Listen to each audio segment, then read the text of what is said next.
Thank you very much, Prometheus. I just realized that I had my microphone not going and the captions weren't going, so that was something I should have noticed a little bit earlier.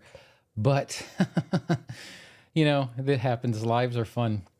What I was saying, though, is that eventually we're going to be getting back to our campaign creation. Matter of fact, it's Thanksgiving week next week, so there'll be plenty of time in order to start getting back into that. But the core is finally out. The Errata is finally out in all the books, and we're going to go over every single one of them line by line.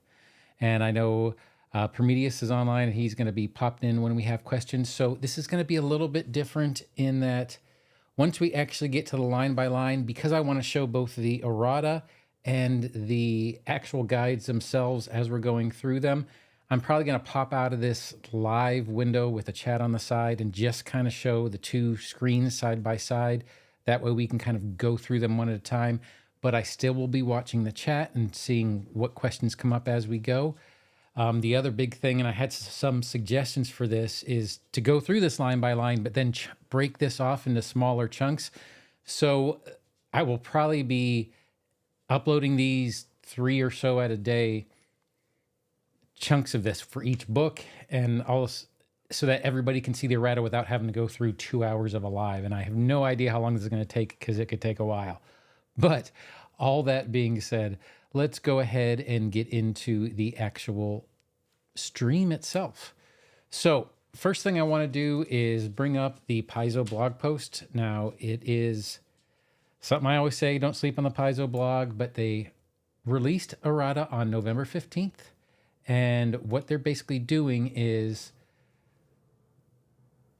did a blog post and gave you a little bit of a summary of what's in the Errata, as well as a link to Pathfinder FAQ. Now, the thing I want to do is show you how to get to FAQ without relying on a link. And it's super simple. So once again, I fully recommend you read the story. I'll include a link in the description once this is done airing, as well as kind of break all the books up into different timestamps. But with that being said, let's kind of show you how you can get to the FAQ. So with the FAQ, what you can do is you can go to Pathfinder on the Paizo main site, and from there, you could just go directly to FAQ. FAQ, it's kind of interesting because it's not necessarily a frequently asked questions section. This is all Errata for all the books they've ever done. So if you're ever looking for Errata from any of the books, this is where you would go. But as you can see, they've done Player Core, GM Core. They've done an update for the remaster for the Pathfinder Core Rulebook, which we'll be going over, Dark Archive, which we'll be going over, remaster compatibility for Secrets of Magic, as well as Advanced Player's Guide Errata. And all these are to bring it into the remaster. This is going to include like the Magus and the Psychic, as well as a bunch of stuff for Champion, which I know some people are on here for. So let's go ahead and kind of get into the Errata itself and start looking at what we are going to be doing. Now I have, let's get all this up over here and here. So I have all the books, all the PDFs, all my PDFs kind of up here on the screen so we can go through this line by line and look at everything. I figured this was the best way to do it. A bunch of people are going to go to their local gaming store and pick up a book and not know that there was some day one errata already out there. So it's just good to kind of go through and make sure everybody knows exactly what they're in for and what changes they need to be aware of. Now, I have gone through previously and I've highlighted all of the changes, so it'll be a little bit easier to see where we're going and what we're actually looking at once we get to the individual page. But like I said, this could take a little bit of time, so I think we might just want to go ahead and get started. So I am going to go ahead and start. So the first one, Player Core Errata, and that's the book we're in. We're in Player Core on page 131. Oh. So on page 131, the penultimate sentence of the Dematic Display Druid feat. Basically what they're asking us to do is to remove the end creatures are not affected if they can see you. They're saying it was erroneously added after bringing this feat over from the Advanced Player's Guide. And the demoralize attempt gained from the visual trait is the important part of that sentence. So this whole little part of this sentence is no longer exists. You don't have to put that in there anymore. Oh, and just so everybody's aware too, because I've done this little highlight thing, Now, if you bring this up in a browser, you won't necessarily see the highlighter, nor will you necessarily be able to save the highlighted sections. I do recommend just getting the free Acrobat reader, or if you know of a better PDF reader that can do it, that's perfectly fine. But I've actually saved all these as errata documents, so when I'm playing myself and I go and I look up a spell, I can see that there is a change made to it because these highlights are going to remain the same. So for the Druid feat, Diamatic Display, you remove that, and creatures are not affected if they can see you. Next, we're going to be going to page 141. And on page 141, Aggressive Block feat was erroneously changed to be a reaction. So after the feat's name, replace the reaction symbol with the free action symbol. So what they're saying is right here, this would not be a reaction to something happening. It would just be the open diamond shape indicating that it doesn't cost one of your actions. And then we go to page 155. Once again, a lot of these are minor changes. There are some big ones. Don't get me wrong, but I did want to go through every single one of them. But they're talking about in the key term sidebar. In the key term sidebar, under Warden Spells, change the last paragraph to the following. So we're going to take this whole paragraph here, and it is now going to read, focus spells are automatically heightened to half your level rounded up. Certain feats give more focus spells. The maximum focus points your focus pool can hold is equal to the number of focus spells you have, but it can never be more than 3. The full rules for focus spells appear on page 298. The change here is that in the pre-remaster version, you could have different focus points in your focus pool than you actually have focus spells. And they just want to stipulate that, once again, you cannot get above 3. So that is the max that you can have. Next, we're going to be moving to 215. And I keep looking over for the chat to see if there's any questions, because I don't just want to jump around without having the questions answered that people would like to know. And there are some things, once again, especially once we get to Champion, Magus, and Psychic, there are some bigger changes there. So first sentence under Expert Spellcasting feat, replace Expert and Spell Attack rolls and DCs of the appropriate magical tradition with Expert and Spell Attack modifiers and spell DCs. Prometheus, yes, it will. Printing run, yes, they will. Like the Player's Handbook that we have now is the 4th edition. So yes, they will continue to update the print editions as they do editions.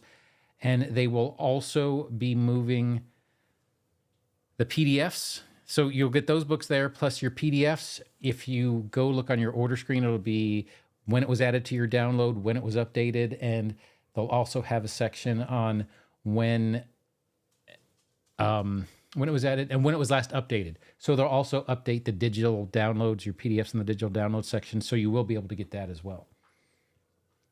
So under your Expert Spellcasting feat, this is replaced with spell attack modifiers and spell DCs. Once again, because remember, it's not a divine spell DC or an occult spell DC. It is now just a DC or a spell DC. They don't differentiate between them now.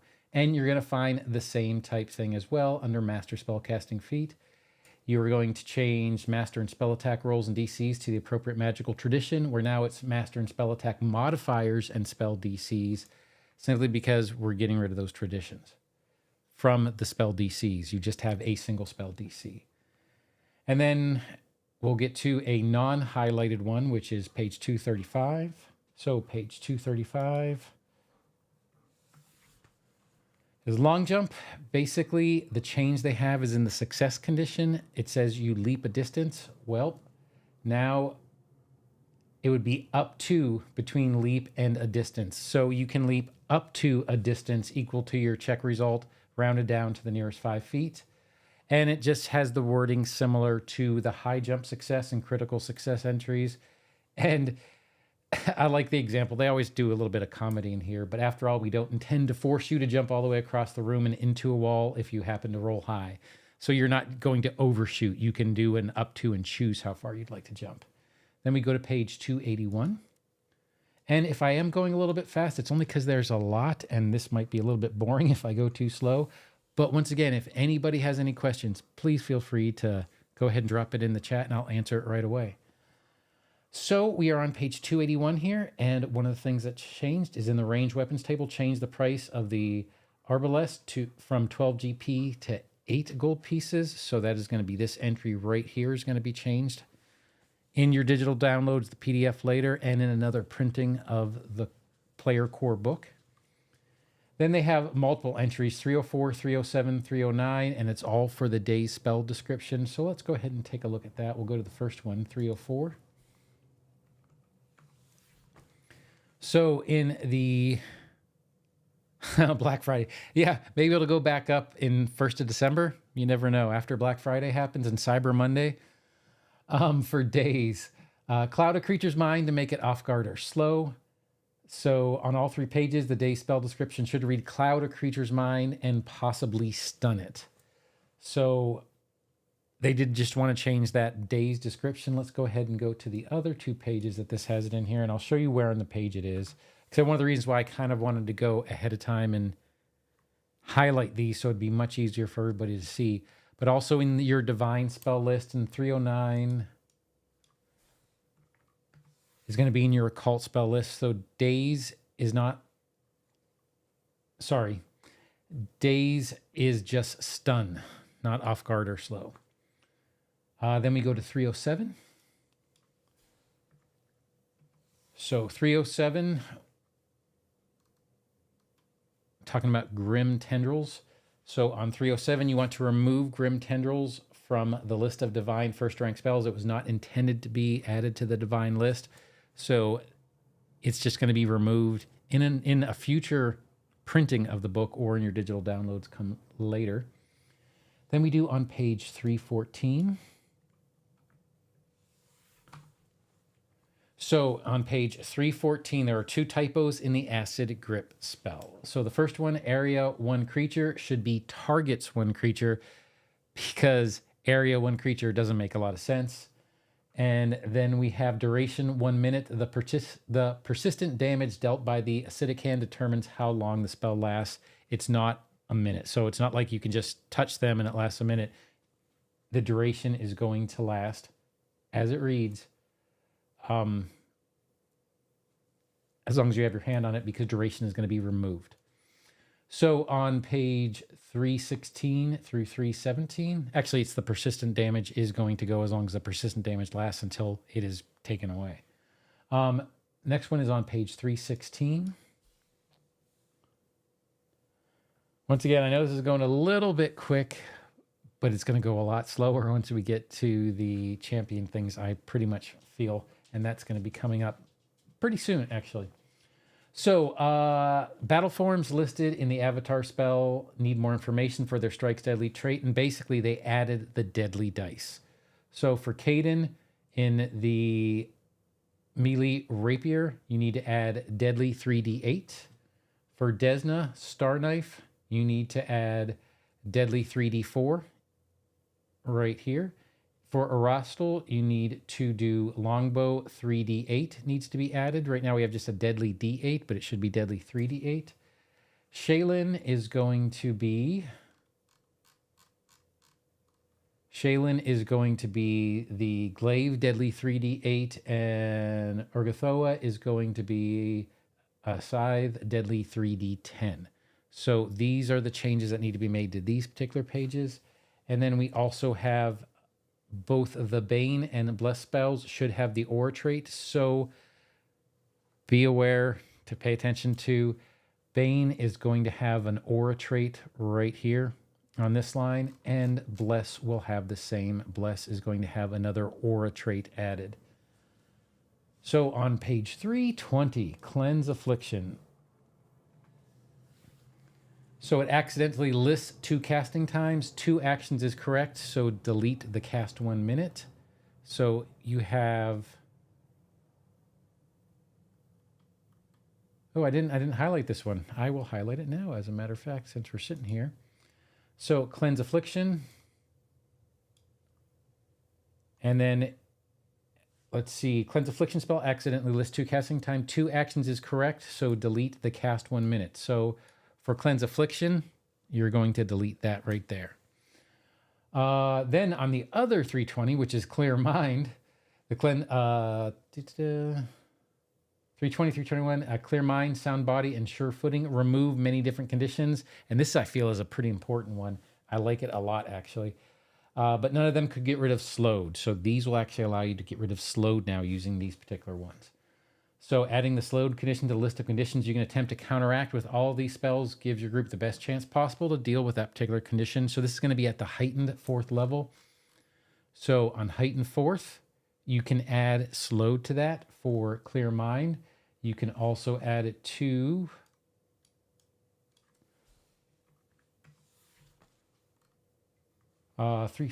sound body. So sound body, you're also going to add drain and slowed to the list of conditions. And then sure footing, which is on page 361. Sure footing, you're also going to be adding it here to the heightened 4. So we have those ones there done. Now we're going to go to our move one, which is control water on page 321. So 321, control water right there in the middle of the page. Control water does not list a duration for how long it changes the water level. So basically the way it reads now, it's a permanent alteration. And what you need to add is you need to add, after defense, you need to add duration 1 hour. That way you don't control the water and change it and it stays that way until the end of time. Then we have on page 329, we have enfeeble. It does not rely on a spell attack roll. So it shouldn't have the attack trait. So we have it highlighted right here, but that attack trait is going to be going away and it's something you shouldn't pay attention to. So for your multiple attack penalty, enfeeble does not count. Then we go to page 331. Page 331. But your water kineticist. No, your water kineticist cannot control water until the end of time, unfortunately. So on page 331, we have the Figment spell is intended for all manner of sneaky shenanigans. So they're basically saying you should add the subtle trait here. The subtle trait means that you don't have, or it can't basically be detected, auditory or manipulate. And then we have page 332. Well, we can just scroll down because it's just one page. So your Frostbite spell. Frostbite spell does not rely on a spell attack, so it shouldn't have the attack trait. So we're going to be removing the attack trait right there. So once again, it won't affect your multiple attack penalty. And then we have 358. This is another bolded one. And usually they bold them if they feel that it's important, or to highlight it, basically. I don't want to say it's necessarily more important because that's subjective depending on, once again, if you're playing a water kineticist, then control water does matter. But for these are generally what they consider larger changes, or they want to highlight this change. So the Speak with Plant spell was erroneously printed with too many action symbols.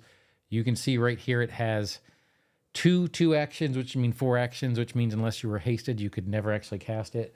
So now it is just 2 actions. Then we have page 363. 363 is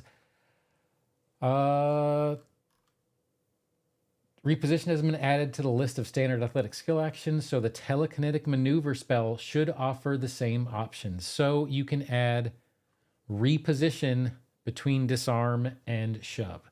So right here you can add that new action, which is reposition, which is actually a great action. And reposition basically allows you to, let's say if you have an opponent who's in a corner and you can't flank them, you can't do anything, you can't get behind them, or they're blocking a doorway. Well, what you can do is you can grab them and you can move them. Before, technically all you could do was shove or try to do something along those lines, but shove them only moves them in one direction. Now you can actually grab them and move them, and reposition allows you to do that. So we are going to move on to page 382 for Tempest Surge, Druid Focus. Tempest Surge, it does a bit too much when a target critically fails their reflex save, so you need to remove all references to persistent electricity damage from the spell description and its heightened entry. So you basically be removing this 1 persistent electricity damage, and the persistent electricity damage on a failure increases by 1 from both of those entries there. So it kind of gets knocked down a peg.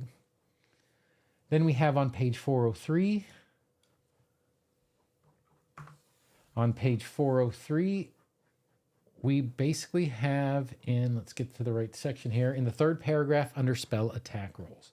Remove the sentence, like your attribute modifier, this proficiency rank may vary from one spell to another if you have spells from multiple sources. Once again, because we have the unified spell attack proficiency rank and the unified spell DC, across traditions, this sentence no longer applies. So you're just going to ignore that sentence. Let me go to page 411. So 411, this is for me the biggie, because I made a whole video about this and then I had to take it down. And I took it down because it didn't apply. And it kind of, I didn't want to give the wrong impression and I felt bad that anybody did. So I made sure I put a post in the comment thing. But this is the big change that kind of had everybody in a ruckus, including myself. I was pretty much in an uproar about it. And I was tossing and turning in my head on how I wanted to play the old or the new way. But the text for the wounded condition was changed for consistency, but became consistent with the wrong piece of text.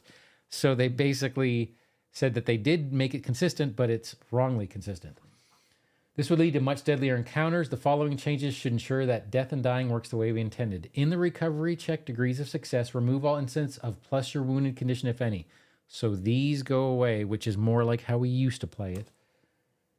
And undertaking damage, remove the final sentence that reads, if you have the wounded condition, remember to add the value of your wounded condition to your dying value. The reminder should only apply when you gain the dying condition after getting knocked out.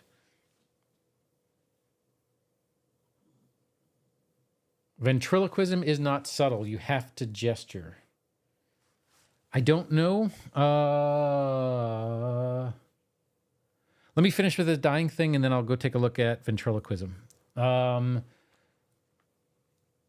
So with the recovery checks, how it used to read, these were not here, but this sentence was here. So there was some inconsistency there and people didn't know exactly how to play it. But what they did is they made it consistent by putting this in here. And now you could be permadeath in 2 rounds if you already had a single wounded before you went down on a critical fail. So now they're basically making it the easier, earlier way. Ventriloquism. Let's take a look at ventriloquism really quickly. Spells.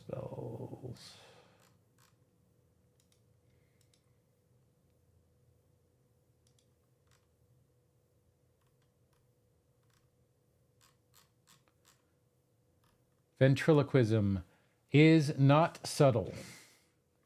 It absolutely is not.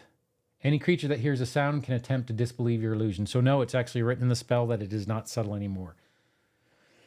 And you have to manipulate. Doesn't whenever you speak or make any other sound vocally, you can make your vocalizations. Now that's an interesting point you come up with, Prometheus, is you have to gesture. Yes, you do. With the manipulate trait, you do have to gesture. Audible makes sense. But yeah, according to the actual traits themselves, yes, you do. Okay, now we're going to go on to the last part of the player core, and that would be 422. So 422 is creatures of different sizes, and basically how they had this before, and it's written right over here. And it was basically, it read that a tiny creature could move through your space, but you couldn't move through theirs. You'd have to do a tumble through or something along those lines in order to go through. But you need to add the following sentence to this paragraph, which is similarly, other creatures can move through and end their movement in a tiny creature space. Yeah, I guess it isn't. At least not this pass of it. I didn't see anything for ventriloquism. I didn't see anything in there in the spell description that was talking about gestures at all. But it does have the manipulate trait, so technically yes. House rules, well, I guess the game is there to make sure you have fun. If it's house ruled to make it more fun, then house rule it to make it more fun. That's kind of my view on it. If something is causing you to not have fun playing, then change it. That's my thought on a lot of these things. So that is the player core errata. That actually went a bit quicker than I thought it was going to, only like 25 minutes. But once we get to these other ones, and that's going to be where Champion comes in, that's where we're going to get a little more things. GM Core Errata. So GM Core Errata is much smaller. Once again, for this, I did a review of this book, and Once again, they didn't make a lot of changes in GM Core. GM Core, they really just combined the two books together. By that I mean the Old Player's Handbook, Game Mastery section, and the Game Mastery Guide. They just kind of smushed them together in one big book without a ton of changes. But there are some great ones there, including Shield Runes. But let's go ahead and start looking at some of the changes for GM Core. GM Core 226. Fortification. In the Fortification rune description, replace the strength required to reduce its penalties by 2 with the strength modifier required to reduce its penalties by 1. The reason why they're doing that is because it's no longer, it has to do with actually the second part here, the strength modifier, because we're no longer using ability scores, we're using attributes. So that's basically what they're talking about. You have the modifiers, which you're going to be using. And you're going to see that a lot through some of these smaller changes, is it's just going to be verbiage changes to make sense with the way the core uses new wording to get away from the OGL and the SRD from before. Then we'll go to page 230. Like I said, if I am going too quick, once again, please let me know and I will definitely slow it down a little bit. There's just a lot.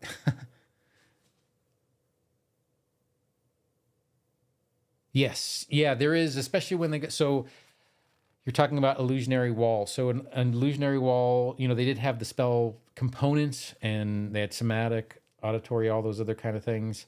Those have gone away and now you just have to deal with the traits. So if the trait says it's something like the manipulate trait for ventriloquism, then it is. If the trait doesn't say something like subtle, then it isn't. But once again, if the game isn't fun, house rule it. And if your GM allows it, or if you're the GM and you want your players to play that way, then you do it that way. Let's go ahead and get to Electric Eelskin. So Electric Eelskin, activation entry lists a spell attack modifier, but the Thunderstrike spell it unleashes isn't an attack spell and requires a saving throw. So you need to replace spell attack modifier of +8, 19 with a DC of 29.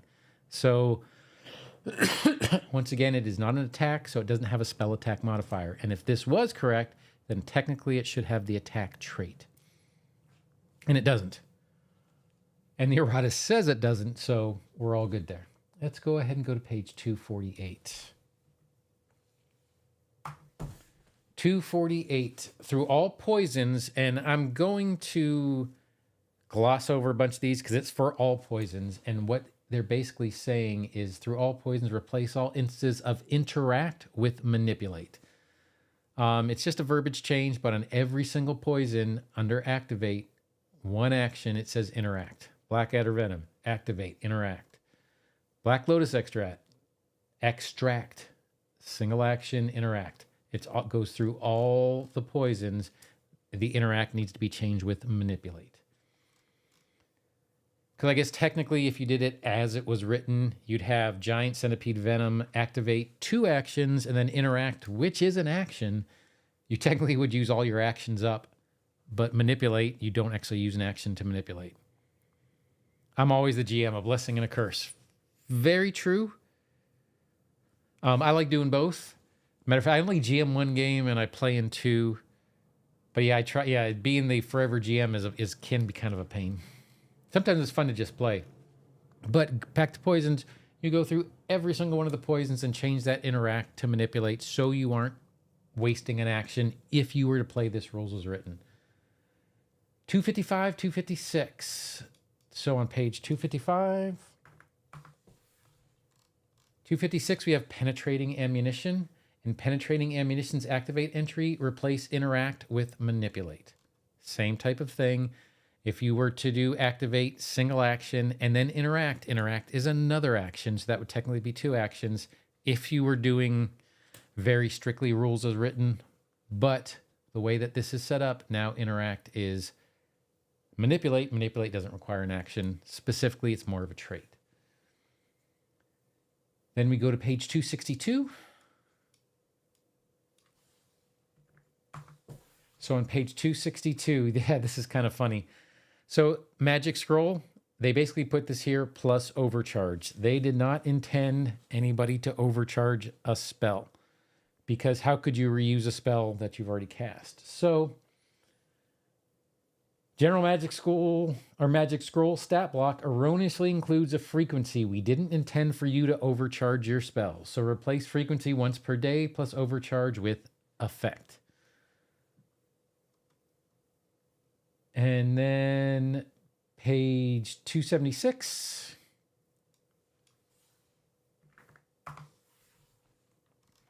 On Skeleton Key. Skeleton Key's activation entry mentions a spell that doesn't exist.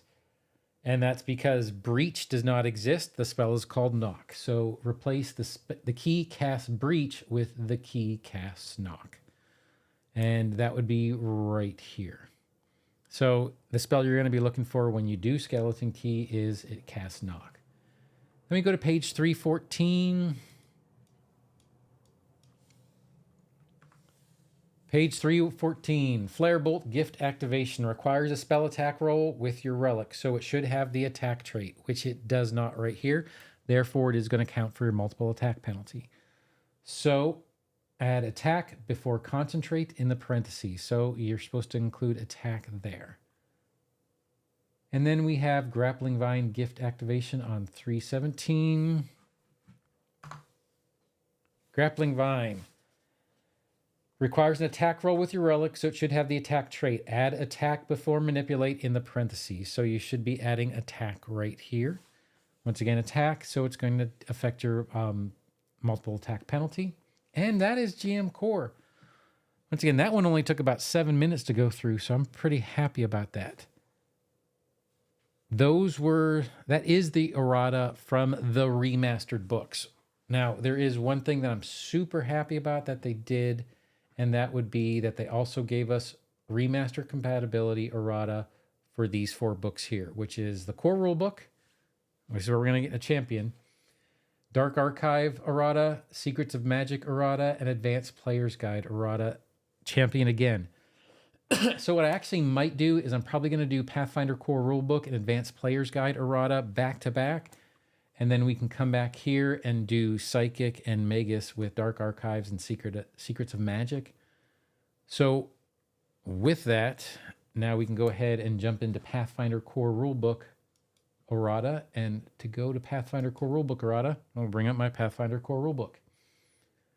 So this is where it starts into the champion. So Prometheus, when we get to whatever you want to ask, feel free. But the removal of alignment necessitates some major changes for the champion class. You can use the following general fixes to play under the remastered rules until the revised class is released in Player Core 2. The tenets of evil and related causes for evil champions appear in the remaster compatibility errata for the Advanced Player's Guide. So we'll be going through both of these back to back. Pages 106, 107. And you're going to see when we go through a lot of this is removing good and evil, good creatures, evil creatures, things along those lines. A lot of these changes are going to involve just that. So let's go to page 106.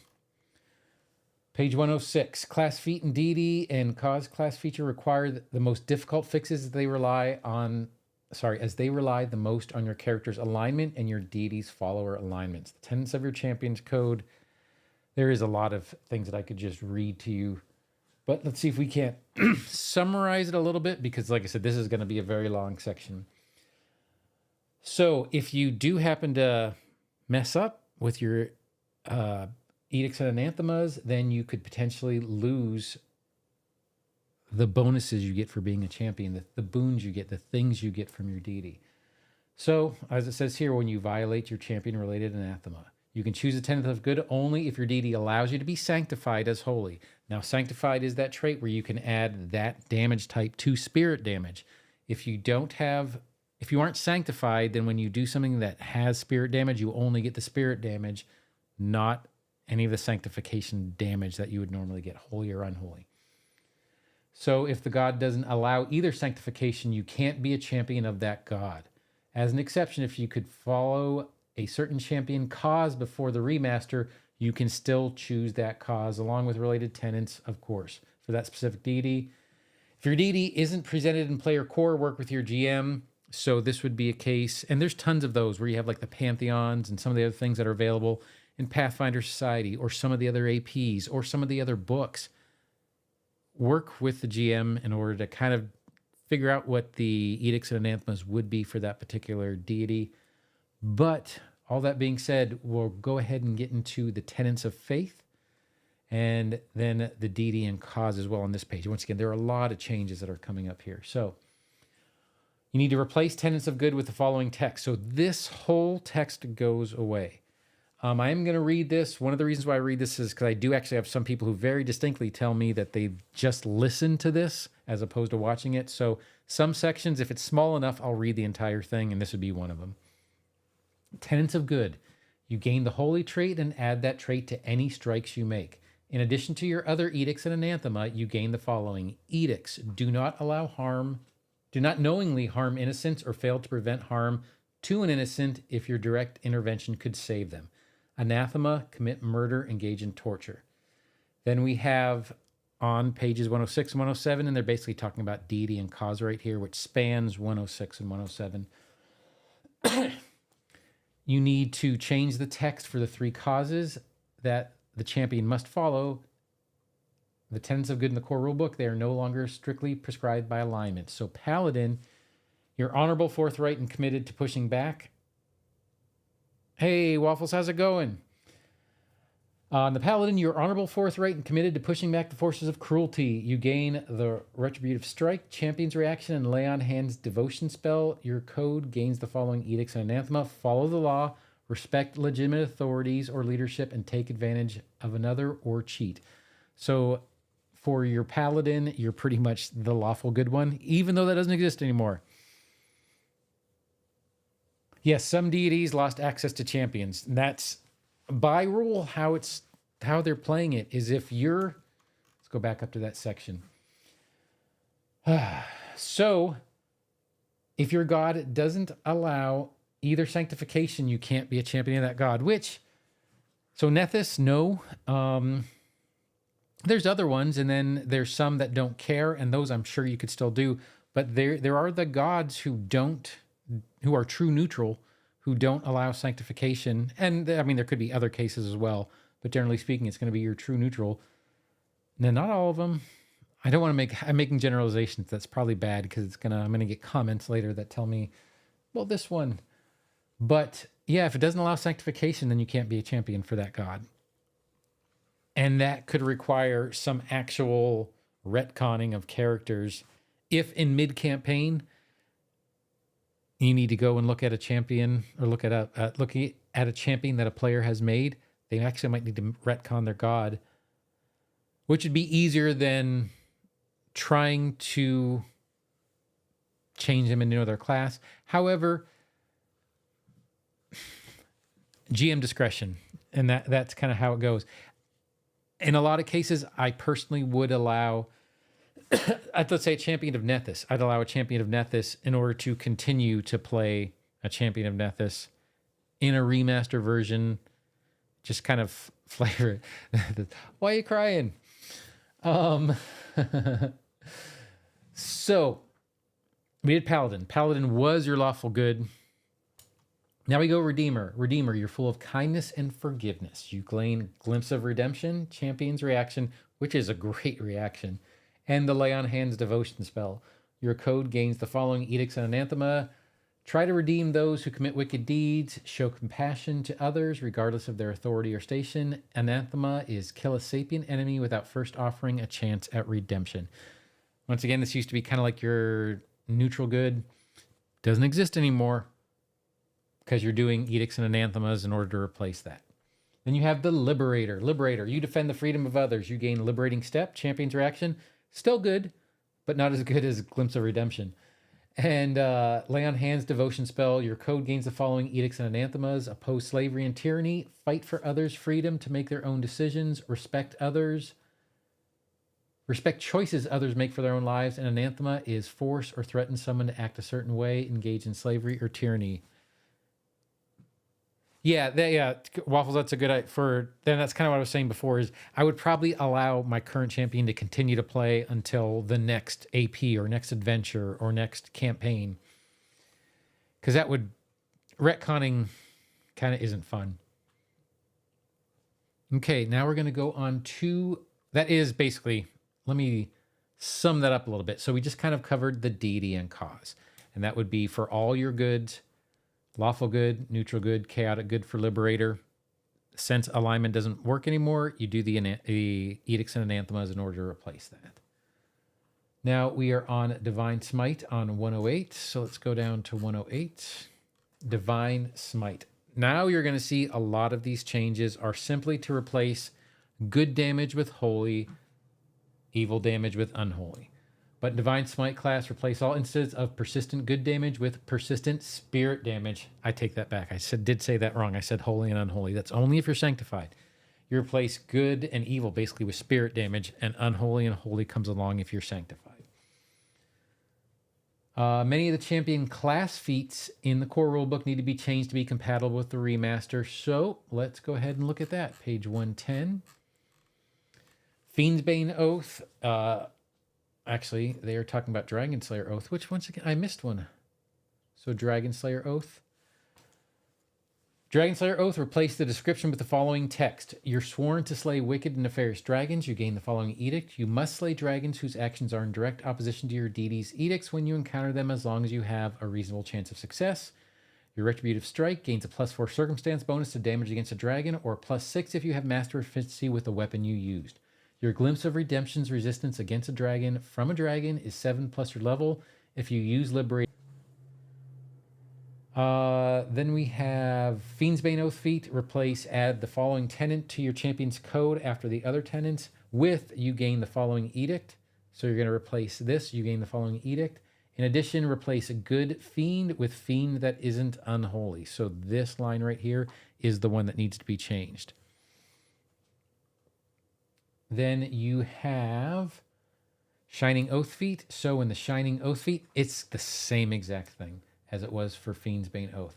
In the Shining Oath feat, replace add the following tenant to your champion's code after other tenants with you gain the following edict.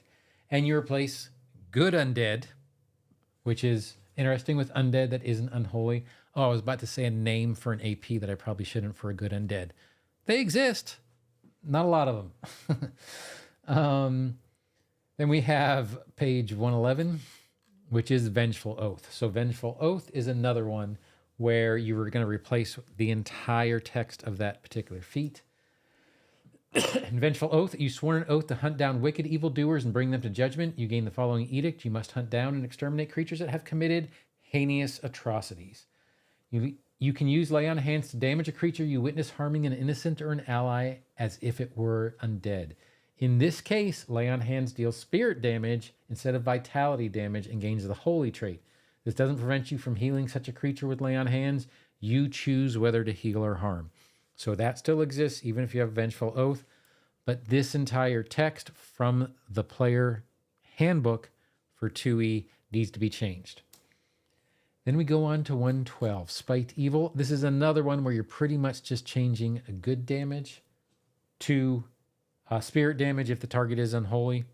Because once again, that's kind of the big change, is good or evil is now spirit damage with a sanctified trait if it applies. Then we go on to the Sense Evil feat. So on page 113. Sense Evil, you're replacing another entire block of text. Sense Evil, you are basically now saying you sense evil as a queasy or foreboding feeling. You detect unholy creatures as a vague sense similar to human sense of smell. An unholy creature using a disguise or otherwise trying to hide its presence attempts a deception check against your perception DC to hide its unholiness from you. If the creature succeeds at its deception check, it is then temporarily immune to your sense evil for a whole day. Now, if you look at the original text, all those things were similar, but enough of that paragraph needed to be replaced. They just decided to replace the whole paragraph. You also get in the Radiant Blade spell feat, which is or Radiant Blade Spirit feat. You now are going to change the last sentence to replace flaming and aligned properties, anarchic, axiomatic, holy and unholy to match your cause alignment with flaming, holy if you're holy, and unholy if you're unholy. Good news about this one is no one has to try to pronounce axiomatic right after saying anarchic at the same time. That's incredibly difficult to actually say. Then you have Orb of Faith. That feat, you're basically going to be replacing your strikes deal an extra 1 good damage against evil creatures. Also, each good aligned ally within 15 feet gains this benefit on their first strike hits. It hits an evil creature each round. You're basically going to be replacing that with, instead of good damage, you're going to be saying spirit damage against unholy creatures, and each willing ally within 15 feet gains the benefit on their first strike that hits an unholy creature as opposed to an evil creature. So those are your changes to Aura of Faith, and Blade of Justice is pretty much the same. So Blade of Justice feat replace all instances of evil with unholy and all instances of good damage with spirit damage. So you're basically going to be doing that 2 evils and a good damage in order to kind of remaster Blades of Justice. Next, we are going to be moving on to Aura of Righteousness. Aura of Righteousness, you can see that last sentence right there, which is gain evil resistance. So you're going to replace that with gain resistance 5 to unholy. Once again, you're going to be seeing this change a lot. When anytime you see good or evil, it's just going to be changed to holy or unholy. And Celestial Mount feature, 20th level. I've never seen anybody get Celestial Mount, but I'd love to play with someone that actually had that. In the Celestial Mount feat, replace weakness 10 to evil damage with weakness 10 to unholy. Once again, more of a verbiage change. Then we do 316, so now we're starting to get into the spells. And 316, Acid Splash Cantrip. You're going to replace the heightened entries with the following text. So all of these are going to go away, and heightened third becomes the initial damage increases to 2d6 and the persistent damage increases to 2. Initial damage increases to 3d6 for heightened 5. The persistent damage increases to 3 and splash damage increases to 2. Heightened 7 is the initial damage increases to 4d6. Persistent damage increases to 4 and splash damage increases to 3. And heightened 9th, initial damage increases to 5d6. Persistent damage increases to 5 and the splash damage increases to 4. Is it a nerf to the champion? Kind of. We're going to see a lot more once we get to the advanced player's guide. But I'm not going to argue your point. I can see it being one. I don't feel that. I don't like that they took away some deities having champions. I'll say that. But are there some nerfs to it?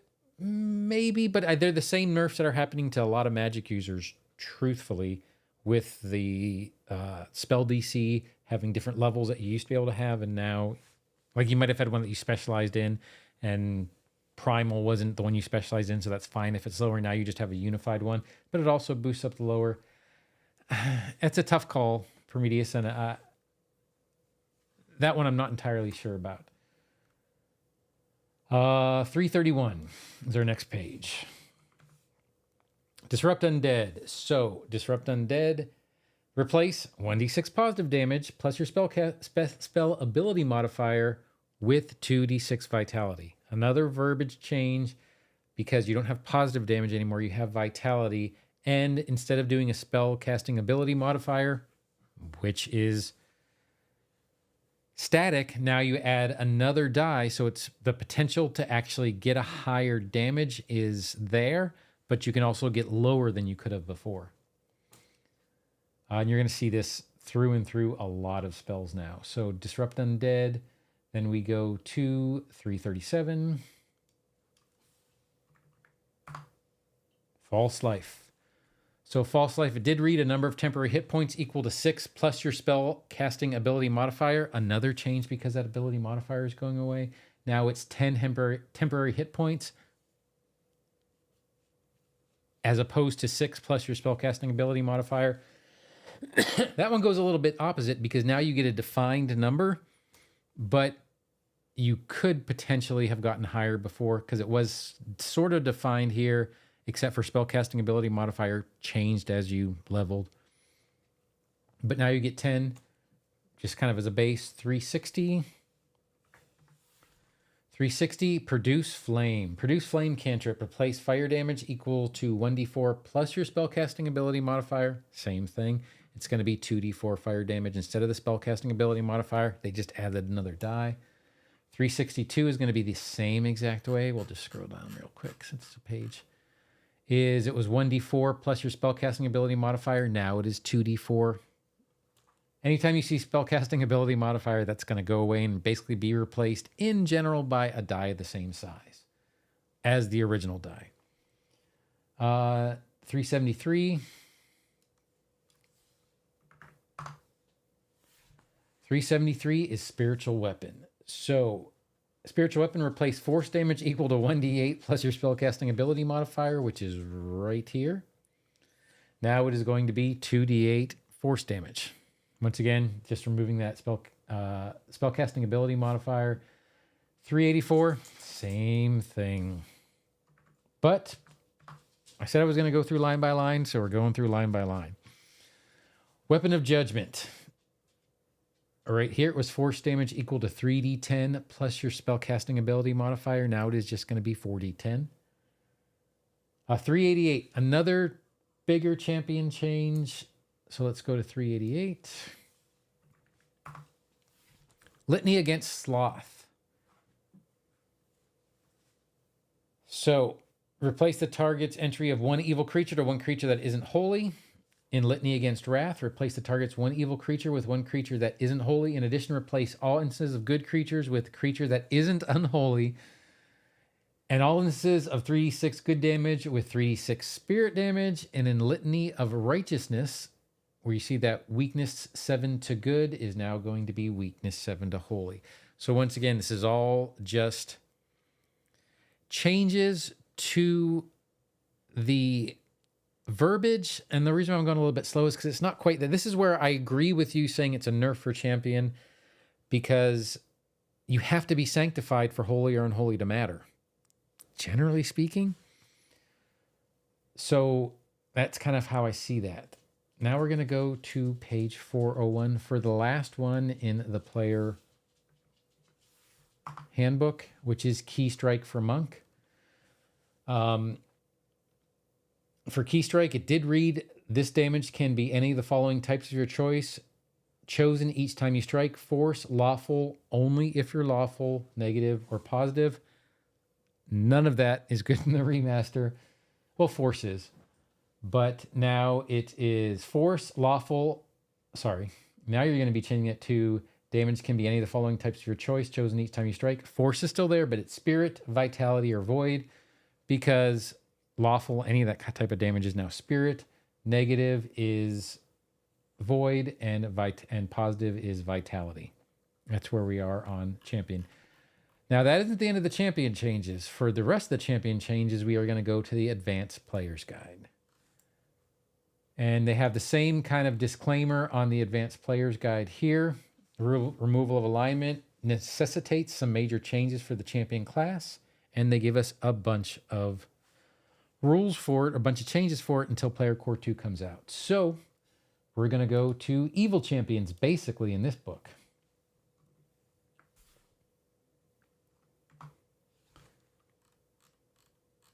And now we're going to do the tenets of evil. So once again, I'll read this particular section and then we'll kind of go through the evil causes. So tenets of evil, you gain the unholy trait and that trait to any strikes that you make. In addition to your other edicts and anathema, you gain the following. None of these prevent you from performing acts others might consider helpful, but these acts must be done with the expectation that they ultimately further your own goals and those of your deity. The edict is, do not put others' needs before your own or those of your deity. Anathema, commit an entirely altruistic act, such as giving something away in charity. Thanks a lot, OGL owner. Yeah, exactly. We'll leave that OGL owner in quotes, because a lot of these changes are verbiage changes. And once again, I can kind of see where the champion's being nerfed a bit. It's a weird one. I don't want to say it is until I play it. And that's my meanwhile character is one that I have a champion sitting there. But anyways, let's go ahead and get into the Tyrant, because this is, unfortunately, I got to read these. So Tyrant was your lawful evil. That is now going to read, might makes right, and you subjugate the weak to keep them in their proper place. You gain the Iron Command, Champion's Reaction, and Touch of Corruption Devotion spell. You gain the following edicts and anathema. Edicts enforce proper hierarchies, topple illegitimate hierarchies, and lead when you are most suited to the task.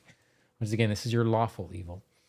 And your anathema is let one who is lesser than you wield power over you or lead you. Man, I like the tyrant. There's a lot of flavor there. If you want to play, there's a lot of flavor to play a tyrant. I do like them. Desecrator. Desecrator was right here, neutral evil. Desecrator, you always take what pleases you, no matter who it hurts, and you spread your evil influence across all you touch. You gain the Selfish Shield Champion's Reaction and Touch of Corruption Devotion spell. You gain the following edicts and anathema. Subvert or corrupt everything in your path. This is edicts, sorry. Subvert or corrupt everything in your path that is pure or holy. Sow doubt among those holding ideals of purity or holiness. And no anathemas. I guess if you're neutral evil, you can do. Or, who cares whether you do it or not. Then you have the Anti-Paladin. Anti-Paladin, you're dishonorable. Oh, Anti-Paladin was chaotic evil. Chaotic evil right here. So the Anti-Paladin, you're dishonorable, dishonest, and committed to breaking the false hopes of kindness. You gain the Destructive Vengeance Champion's Reaction and Touch of Corruption Devotion spell. You gain the following edicts and anathema. Edicts, destroy that which offends you or stands in your way, take advantage of others, cheat, steal. Those are things you have to do. Anathema, bind yourself with the law other than what your deity requires. So only what your deity says. So those are the basics of your evil champions. You had your good champions in Player's Handbook and your evil ones in this one. Now we're going to go through sort of the same exercise we went through with the good champions, but we're going to be doing in the Advanced Player's Guide. So let's go ahead and go to 117. Iron Command. Letter of the law. Yes, sir. So for Iron Command, you basically, they're talking about in Iron Command, Selfish Shield and Destructive Vengeance reactions. The extra damage on your strikes is your choice of Spirit or Void instead of Evil or Negative. So in each one of these, Iron Command, Selfish Shield, and Destructive Vengeance, which I did not highlight, it would be Evil or Negative. Evil or Negative. Evil or Negative is now Spirit or Void, and also Divine Smite. Divine Smite class feature, replace all instances of persistent evil damage with persistent spirit damage. So you'll be going through for Tyrant, Desecrator, and Anti-Paladin and changing persistent evil to persistent spirit. And then they also have champion class feats that need to be changed. Once again, this is because of the evil. We're going to be doing the same thing we did with the good champion, and that would be changing all the rules there. So we'll go to page 118. And look at Esoteric Oath. So, Esoteric Oath. Once again, I'll read it for those who are just listening. But this is the descriptor and the following text. You've sworn an oath to slay the alien abominations that lurk in the remote corners of Galarian and prey on the weak. You gain the following edict. You must slay aberrations whose actions are in direct opposition to your deity's edicts when you encounter them, as long as you have a reasonable chance of success. Your Retributive Strike gains a +4 circumstance bonus to damage against an aberration, or +6 if you have master proficiency with the weapon you used. Your Glimpse of Redemption's resistance against damage from an aberration is 7 plus your level. If you use Liberating Step, triggered by an aberration, your ally gains a +4 circumstance bonus to checks granted by your Liberating Step, and the ally can step twice afterwards. Also, you don't consider aberrations whose actions are in direct opposition to your deity's edicts to be legitimate authorities, even in nations they rule. A lot of talking. Thank you very much, Quinns. I appreciate it. So a lot of that text is similar, but there was enough changes because they had to change it to the new wording of the remaster, so they just replaced that whole entire thing. All the rest of these, and there aren't that many because it's all dealing with champion feats, are pretty much going to be just verbiage. We're going to go through them all, but that is what we're doing. You can just scroll down actually for this one. So in the Corrupted Shield feat right here, replace negative trait with the void trait. Replace the attacker takes 1d6 evil or negative damage, your choice, with the attacker takes 1d6 void damage. So this is going to change. Oh, I hit the wrong thing. 1d6 evil or negative damage, your choice. Then we go to Smite Good. So in the Smite Good feat, replace deal an extra 4 evil damage to deal an extra 4 spirit damage if the target is holy. So once again, where we get to the holy, unholy, sanctified thing, it's going to be in all the champions. And I really can't wait till Player Core 2 comes out. Then we go to 120, Sense Good. This is another big reading. So in Sense Good, we're going to be changing all this text right here to the presence of goodness sickens you with its saccharine self-righteousness. You detect holy creatures as a vague sense, similar to human sense of smell. A holy creature using a disguise or otherwise trying to hide its presence attempts a deception check against your perception DC to hide its holiness from you. If the creature succeeds at its deception check, it is then temporarily immune to your sense good for a day. So that whole thing is going to change. It sounds remarkably similar to Sense Evil that it was before. I think it's kind of, it would have been funny if they would have changed like Sense Good to Sense Holy and Sense Evil to Sense Unholy, but they didn't. It's still Sense Good because as a wider concept, they still exist, I guess. Then we move on to Amplifying Touch. Amplifying Touch, we are going to be changing 1 additional good damage on all their strikes with deals 1 additional spirit damage on all their strikes, and you add the following sentence at the end. In addition, all their strikes are holy until the end of next turn. So that is what you're going to be changing in Amplifying Touch. Now we do page 121 in Fiendish Mount. Once again, super similar to Good because they had their own mount in that one on a 20th level. So Fiendish Mount feat, replace weakness 10 to good damage with weakness 10 to holy. Once again, just a verbiage change. And then we have Sacred Defender. So in the Sacred Defender, replace evil creatures with unholy creatures and good creatures with holy. So these 2 little things here are going to change. I do really recommend, and I said it at the beginning, and I'll probably say it maybe one more time before we get to the next couple of books.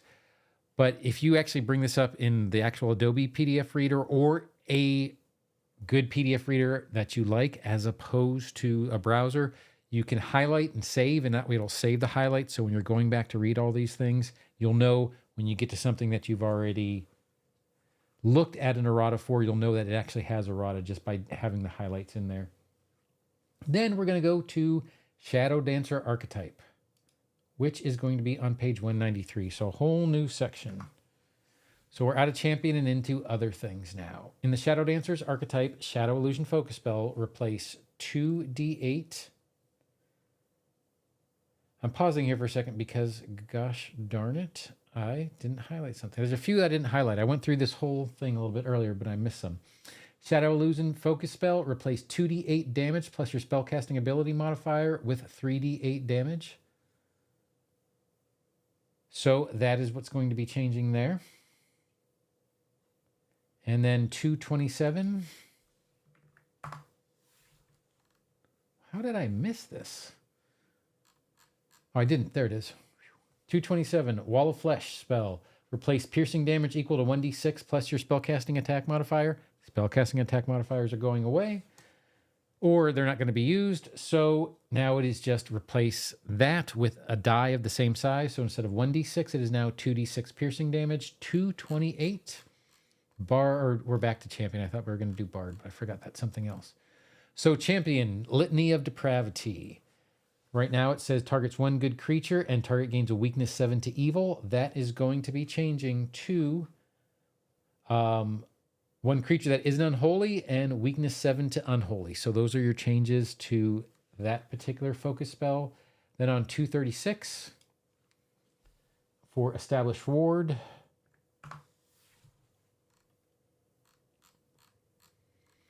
And I've never actually cast this spell, now I think about it. I never had anybody that used it. So, Established Ward, focus spell, deal bludgeoning, piercing, or slashing damage equal to 2d8 plus your spell casting ability modifier. Once again, that's going away as a type of damage. So, it's now add another die, so 3d8 bludgeoning, piercing, or slashing damage.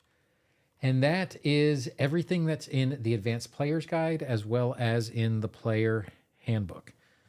The only 2 things that we have left are Dark Archive and Secrets of Magic, and this is going to be your Psychic and Magus. Let me go ahead and take a drink of water real quick.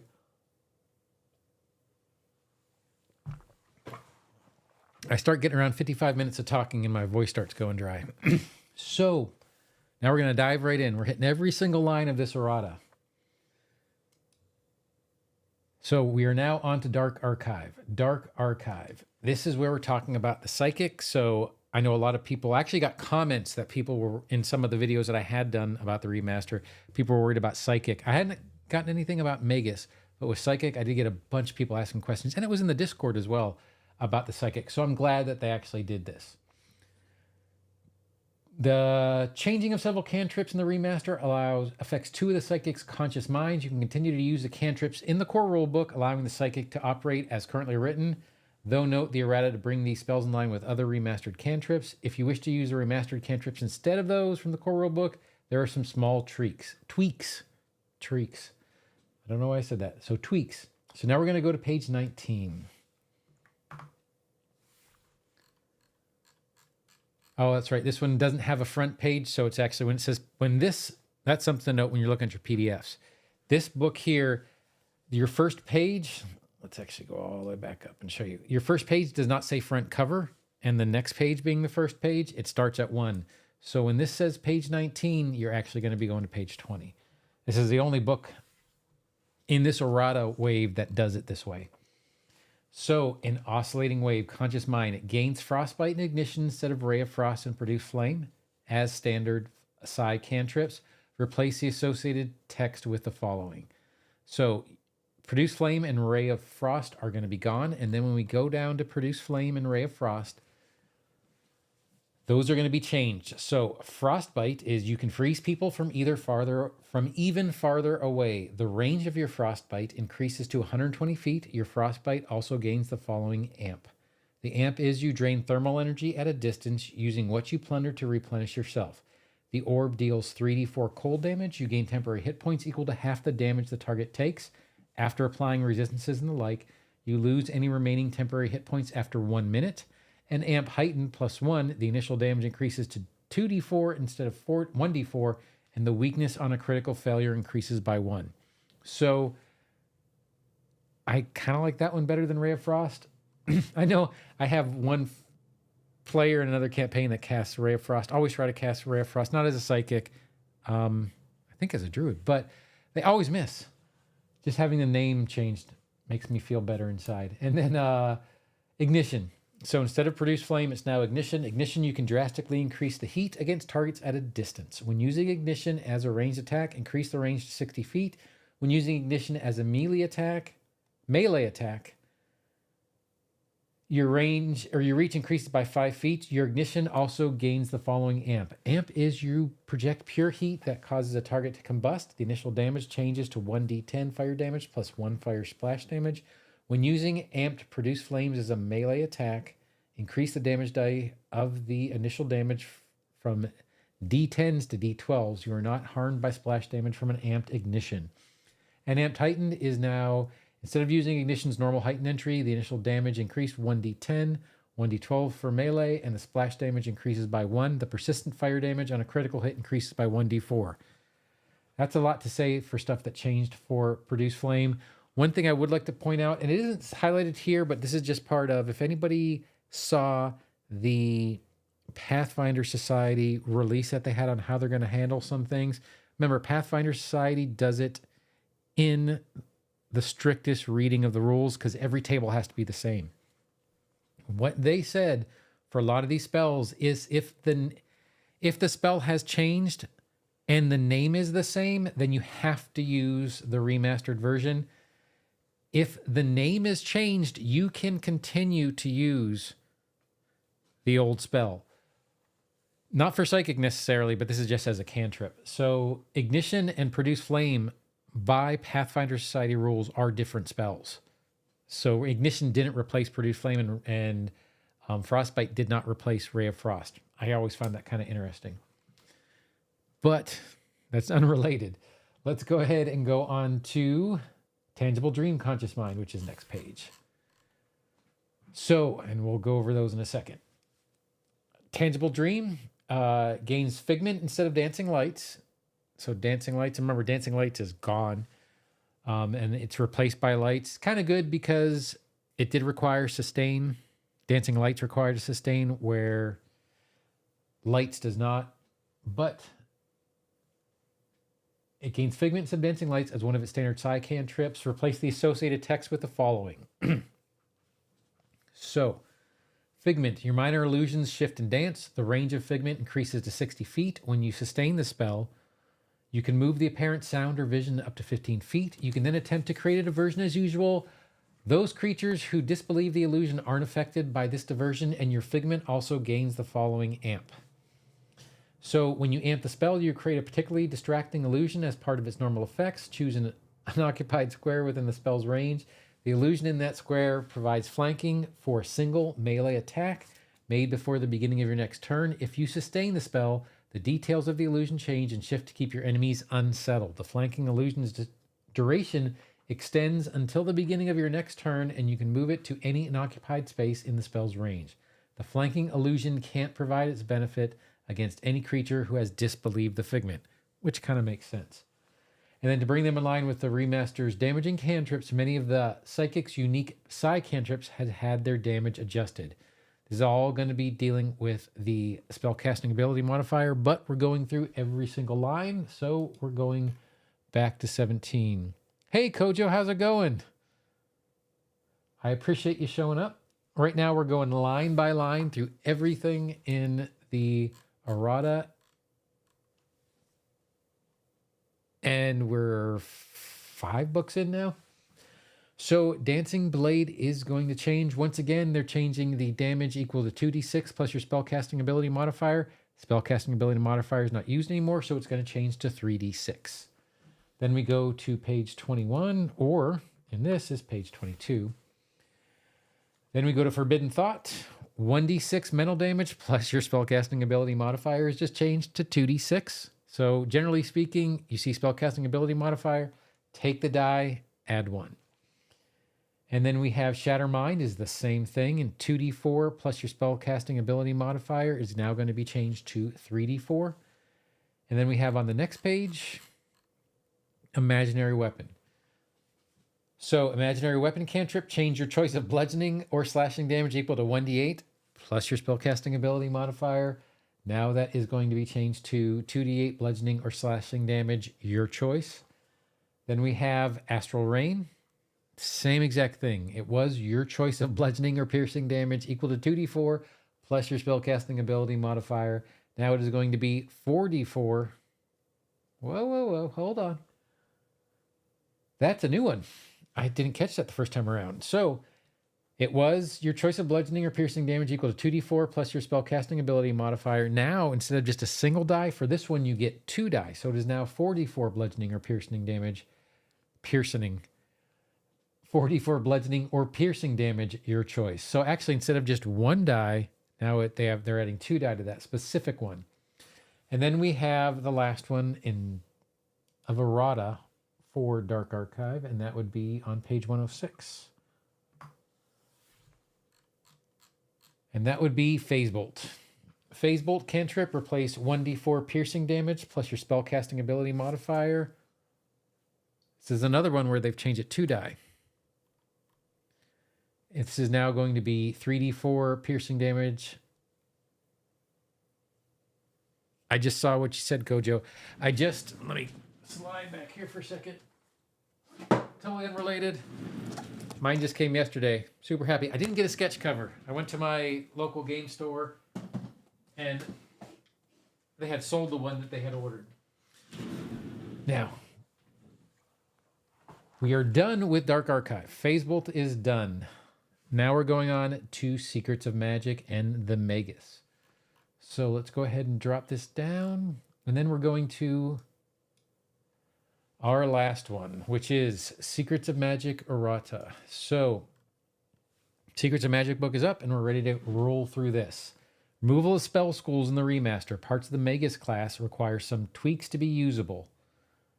The Errata also includes some corrections for the first printing of the book that are unrelated to the remaster. So now we're going to go through these. Once again, notice this says front cover, so we know by saying front cover that we can go to that page. So just, okay, work with me. 38. Arcane Cascade. Once again, this is one I'm going to read for the people who are listening as opposed to watching. So, Arcane Cascade, still single action, concentrate, Magus, and stance. Those are still the same requirements. You used your most recent actions this turn to cast a spell or make a spell strike. You need to meet this requirement only to enter the stance, not to remain in it. Now comes the description. So the description is you divert a portion of the spell's magical power and keep it cycling through your body and weapon using specialized forms, breathing, or footwork. When you're in the stance, your melee strikes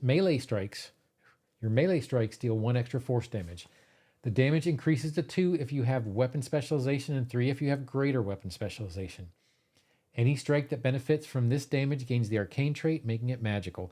If your most recent spell before entering the stance was one that can deal damage, the damage from the stance is instead the same type that spell could deal, or one type of your choice if the spell could deal multiple types of damage. Once again, these changes are being done because magical schools are going away. These abjuration, evocation, conjuration, transmutation, divination, enchantment, illusion, and necromancy, since those are going away, they had to make the changes to the spell. And you're going to see the same on 48 here. Arcane Shroud.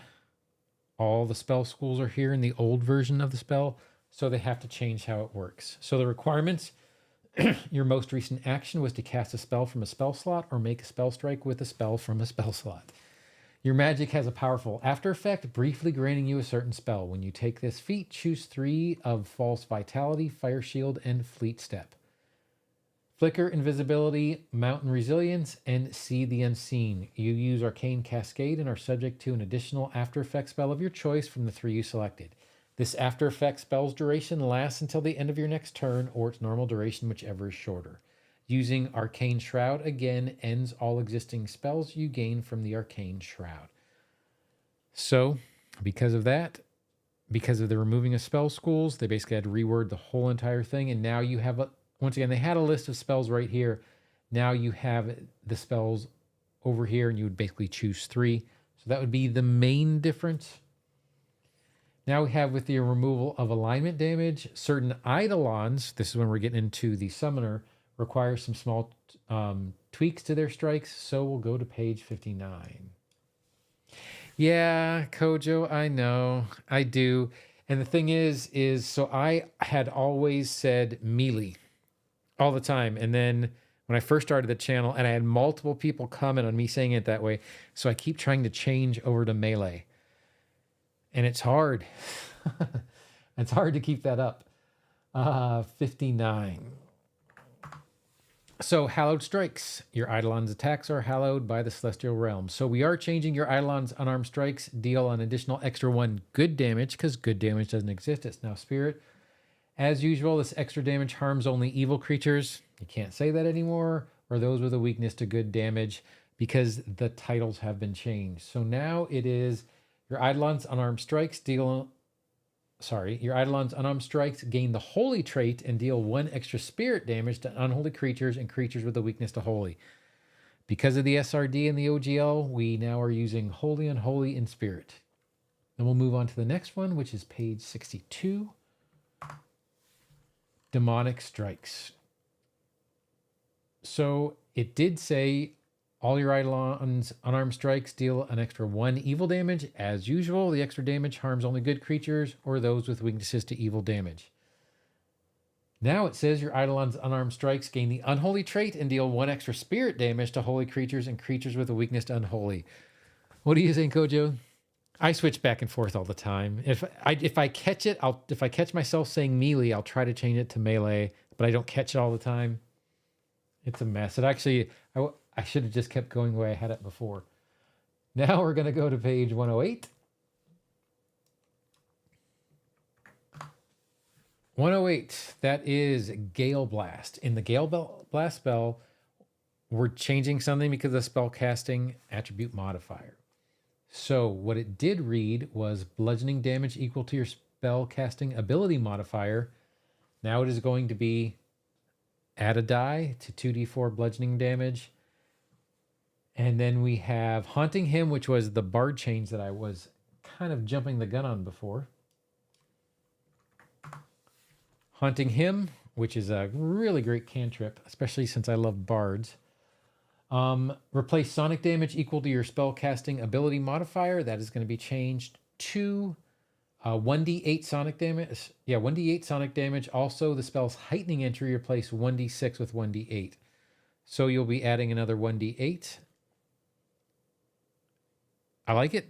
I love hunting him. It's a great spell. I don't know what else to say about it. It is. It's I play a lot of bards and I use it quite a bit. 127.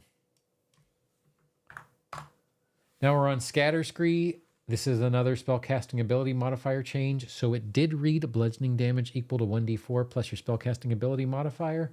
It is now going to be 2d4 bludgeoning damage. And then we have our very last change, which is our last change is on page 130. 1330 is in the Spout spell. Replace bludgeoning damage equal to 1d4 plus your spellcasting ability modifier.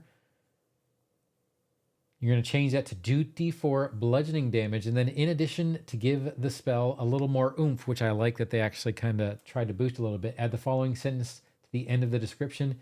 A creature that critically fails its save is disoriented by the explosion of water, becoming off guard until the end of your next turn. So it's not the creature's turn, it's your next turn. But that would get added, and I just highlighted the end of the sentence so that I could kind of highlight that, but that whole sentence is going to be added there. So now you get to off guard whatever creature you cast Spout on. And if it critically fails that particular save. That is the errata. That is all the errata that came out for the remaster. The interesting thing about this errata, I haven't even had the chance to read a lot of the books being errated, so it's all kind of new to me. Kojo, I agree with you there. I did this. Well, you probably saw it. Or it doesn't matter if you saw it. I created a whole video on death, dying, and recovery checks based on what I got from the PDFs because I have subscriptions. So that's how I got the PDFs early. Not as early as the review copies, but early was because I have a subscription. And I did a whole video on the new recovery checks, and then it got errated out, which I'm super happy for, but I had to take that video down because it was kind of, giving out wrong information. But let's see where we are. So we are now done covering all the books and all the errata. I'll do just another quick highlight for that thing, for something real quick. And that would be, so if you notice, I've highlighted these. Everything on these were highlighted before I came on the thing, although I did miss a couple, as you guys saw. But now, since I've highlighted them, if I were to make a change to any one of these, you can go ahead and you can save.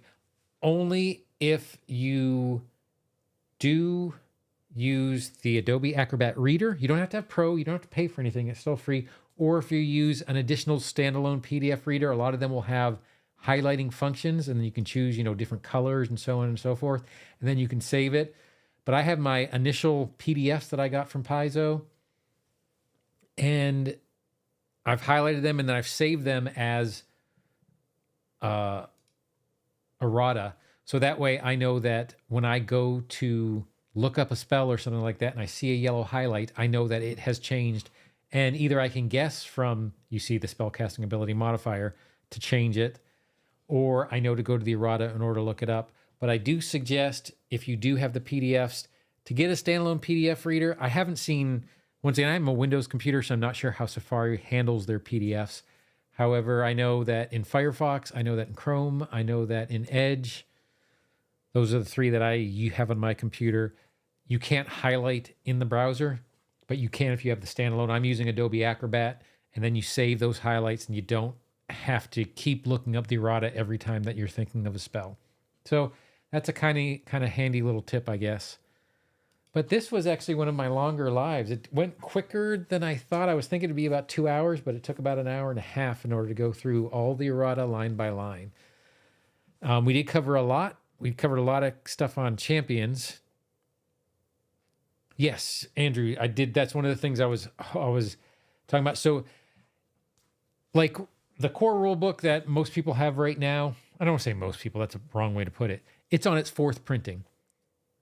Every time that they do a printing, they're going to add all the errata. So if you get a player core a year from now and it's in the second printing, it'll have that errata into it. But all these PDFs, as of right before this particular video, and I would bring up my thing, but then I'd show all my keys for Foundry and all this other kind of stuff. But if you go to your digital downloads for your account, you'll see 3 columns. It'll be date it was last downloaded, date it was last edited, and then date it was added to your digital downloads. That middle column, that date will change when they add the errata, and you can download a new copy of it and have the errata until that time comes. And it usually happens pretty quick. So don't think that it's going to take months in order for it to happen, or you're not going to get it until June of next year or something. I'm sure they're going to update the PDF pretty quickly. But as of right before this particular live came on, it wasn't updated yet. But going through and highlighting what's errata can be handy. But thank you for pointing that out. Kojo, I'm not reading what you're saying. PF2R, that's how I'm saying it too. I'm saying it PF2R. And even when I'm like saving file names and things like that for the videos, I call it PF2R. I know some people are calling it 2.1. I think Ronald the Rules Lawyer calls it 2.1, but I'm going to stick with PF2R. I like the changes in it. The errata, there is a lot of, that is one thing I didn't want to talk about since this is specifically about errata, this live. There was a lot of errata. However, they brought in 4 other books. We have, Advanced Player's Guide. We have the Core Handbook. We had Dark Archives. We had Secret of Magic. They added errata to. And plus, remember, they did the remaster simply because, well, there were other reasons. But one of the main reasons is OGL and SRD and what happened with Wizards of the Coast earlier in the year. PF2RM. But yeah, all of a sudden you're going to have an acronym that's way too long. Then it's no longer an acronym if it's longer than just saying remastered. But because of the OGL SRD and they wanted to get away from, although WOTC walked that back and so on and so forth, the threat was there. So they wanted to get something out to get away from the OGL and the SRD and go under the ORC license with a bunch of other companies. All fantastic, but they brought them out quick. So it's a decent amount of errata, but it's not too bad. The death thing was a big shock to me, but I'm glad that the errata came out quickly. And that is pretty much all I can really think of to cover for the errata. Now, I didn't see any other new questions in the chat, so I'm going to start doing a little wrap up here, but some of the things I did kind of want to go over was campaign creation. That's been kind of on hold for about 2 weeks, maybe a little bit more than 2 weeks, simply because Remaster came out and I had access to it earlier than I thought I was going to. But starting next week, unless some other major remaster thing happens in the next few days, we are going to be going back to the campaign creation with Eleanor Trent and the Country of Galt and Wood's Edge and Debril and the Perfume Fields and Intrigue and Rescuing and all that stuff like that. Pathfinder Infinite and the Orc License blog post. Now, I read it. And I also read, how to put it. So on both Twitter and BlueSky, I interact with a lot of third-party creators, people who publish on Pathfinder Infinite. Yeah, Ronald the Rules Lawyer. I'm subscribed to him. I watch all his videos. The rules ones, especially the full playthroughs. I usually watch the smaller versions if I get around to those. But yeah, he does some great stuff. I don't have a firm grasp on that yet, but I will. Maybe I'll put something up about that blog post on an opinion this week. Next week is going to be, next week in America is Thanksgiving. So a lot of us are going to be off for large periods of time next week. Not everybody, but a lot of people are. I specifically took vacation, so I'll be off. So I might have time to actually throw a good opinion one on the Pathfinder Infinite and the Orc license. Because there's a lot of controversy. My whole point in bringing up the Twitter and the BlueSky thing is there's a lot of there's a lot of discussion. I won't say controversy. But yeah, some people were getting super heated about it. About what it meant. And especially if you go into not the Twitter BlueSky side of it, but the Reddit side of it, there was a lot of a lot of drama going on in that. So I don't have a good handle on it, but Ronald would be a good one to go to because he's really good at that. Saw someone named Roll of Law talk about it. He didn't like it. Exactly. And the rules lawyer is a lawyer, literally. I don't think he's a contract lawyer. However, matter of fact, I remember from the orc thing, he said he wasn't a contract lawyer. However, he's really good at reading the language. But I will put something out about it as well. If I think my opinion will add to the discourse, I'll put something out. If I think I'm just speaking to get views, then I probably won't put a video out. Maybe I'll put something in a community. I'll say it this way. If I think I can add to the discourse, I'll make a video. If I think that I'm not going to add to the Discord, I might just put it on a YouTube community post or maybe start a thread on our Discord and see where that goes. Because I don't want to just do it for views necessarily.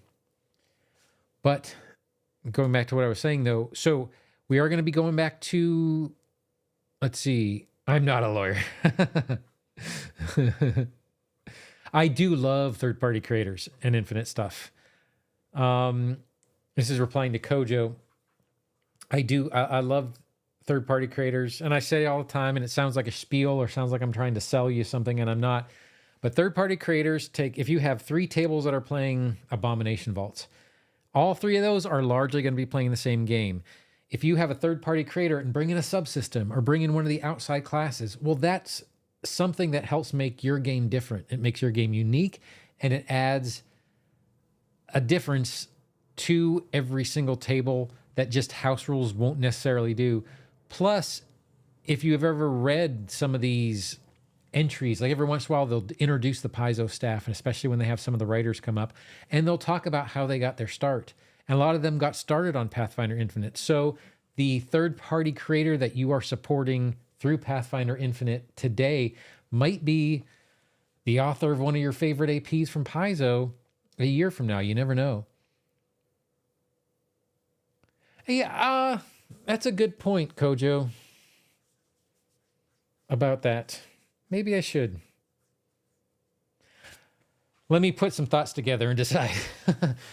Once again, I don't. If I'm not adding to the discourse, or if I'm doing it for, I don't want to put up a post or a video just for controversy's sake, I guess is kind of where I'm going with that. But yeah, if I think I can add to it, then I will. But we are going to be going back to campaign creation. The one thing I will say is we probably won't be doing another live next Thursday because in America, and I'm sitting in America, it's Thanksgiving. And that's when we have our Thanksgiving dinners and families or even just watching TV or... truthfully, I'll be spending a majority of the day doing absolutely nothing and enjoying the fact that I'm doing absolutely nothing. But people do have a bunch of things, then do things as groups. So I probably won't do a live next Thursday. I'm thinking about trying to move that live to Saturday, but it is probably going to be moving more towards our campaign creation with Eleanor Trent and that story there. But with all that being said, I do believe I am going to cut this live kind of over now, but I do greatly appreciate everybody coming. I hope that going through the errata line by line was helpful to some people. I'm kind of thinking I might do this when they do errata. They said they were going to start doing this on I don't think they were sure at the time, but quarterly or semi-yearly format. And I might kind of go through the errata at the same time. But I hope everybody has a great day and happy adventuring. And just like Kojo said right there, happy Turkey Day to everyone who celebrates it. And if you aren't doing Thanksgiving and aren't going to be eating copious amounts of food, well, next Thursday, feel free to wherever you are. But I appreciate everybody showing up, and I appreciate the conversation, and I appreciate being able to share this stuff with you guys. So thank you very much. Everybody have a great rest of your day or evening.